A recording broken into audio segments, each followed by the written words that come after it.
After watching many people investing in Bitcoin and Bitcoin miners, I thought I should study that market a bit more. And today I came out with a detailed analysis of the Riot blockchain stock for those of you who are passionate into investing like I am. As I said, Bitcoin mining remains a highly capital-intensive enterprise. Thus, Riot dispersed $35 million to purchase 15,000 Antminers of the S-19J Pro model from Bitmain at the end of 2020.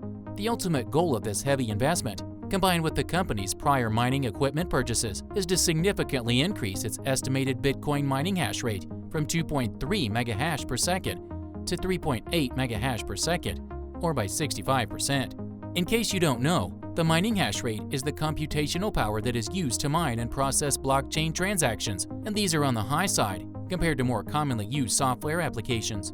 Continued growth through expanding mining hash rate is key to make its presence in the mining community significant, namely by being the first to solve blocks of transactions, but operating on a cost-effective basis is another important parameter too.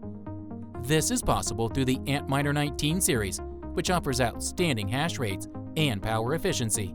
Diving into financials, mining gear purchases continue to be funded using available working capital, with Riot bearing no long-term debt as depicted in the balance sheet.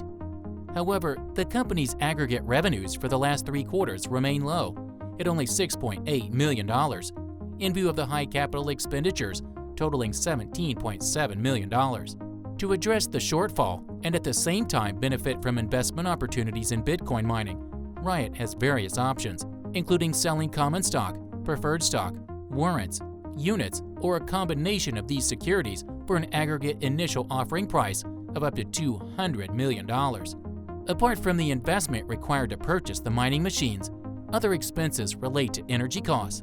Indeed, to operate the 37,640 Antminers that Riot will have at its disposal, the electricity bill will have to cover 120 megawatts for all devices. In comparison, the NSA's newest data center in Utah consumes only about 90 megawatts of energy, with its 4 separate 25,000 square foot data halls capable of holding thousands of servers. Thus, mining giants need to have enough space for the installation of equipment too. To prevent space from becoming a concern, Riot has managed to clinch a co-location agreement with CoinMint. This agreement should improve Riot's productive efficiency and mining output, as CoinMint operates one of the largest digital currency data centers in the world, signifying better BTC production costs compared to the miner's own Oklahoma City operations. Additionally, Riot now has a clear path forward to continue expanding its total hashing capacity, especially at a time when supply of mining hardware has become increasingly scarce. Looking at the Bitcoin mining industry, most miners choose to sell mined assets in order to reinvest further to increase production capacity. Hence, along the same lines as Riot, Marathon Digital Holdings, which I covered last month as part of my thesis on the Amplified Transformational Data Sharing ETF, has also ordered mining equipment last December through entering into a contract with Bitmain to purchase 70,000 Antminer S-19 devices. Once all miners are fully deployed, the company's mining fleet will consist of more than 103,000 miners capable of producing 10.36 EHS, or about 2.5 times Riot's 3.8 EHS hash rate. However, in addition to growth, there is also the efficiency metric to consider. In this respect, there are some indications that Riot has been working more aggressively on this metric since the May 2020 halving event, when the mining reward was reduced from 12.5 bitcoins per block to 6.25. The event directly affected mining revenues, with operators becoming under pressure to upgrade to more efficient equipment and cheaper power. By advancing on these two fronts with the most energy-efficient miners available, Riot has established a more strategically advantageous position relative to the competition. Consequently, while Marathon exhibits much better growth than Riot, it is the latter's gross margins which are superior, highlighting significantly better productive efficiency. While some may opt for higher growth, I would prefer a miner which is more focused on profitability, especially when considering that the crypto market tends to be very volatile, and the next halving event will be in 2024. In this case, there is no shortage of publicly traded cryptocurrency stocks that rode Bitcoin's astronomical rise, translating into big gains of their own. Also, Tesla's CEO Elon Musk has just added to the volatility with its purchase of $1.5 billion worth of Bitcoins.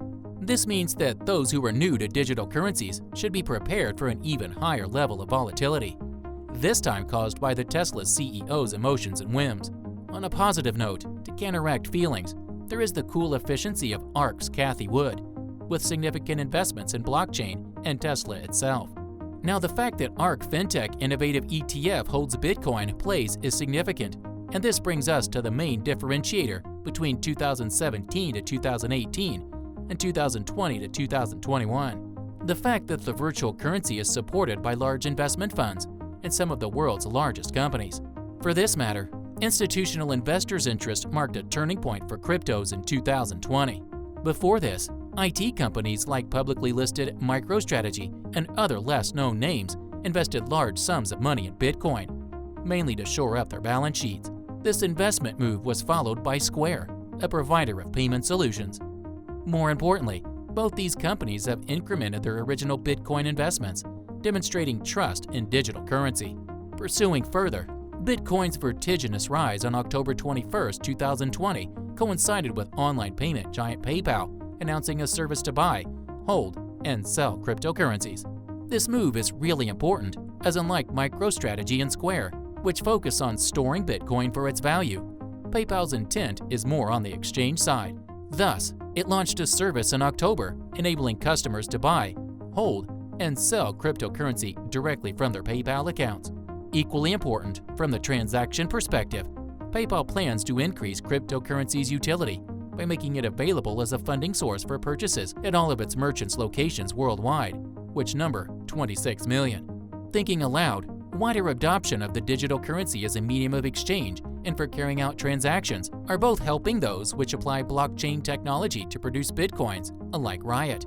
Thus, Riot shares have soared over 4,000% in the past year, bestowing a $2.9 billion valuation on the company, up from $1.7 billion at the end of January.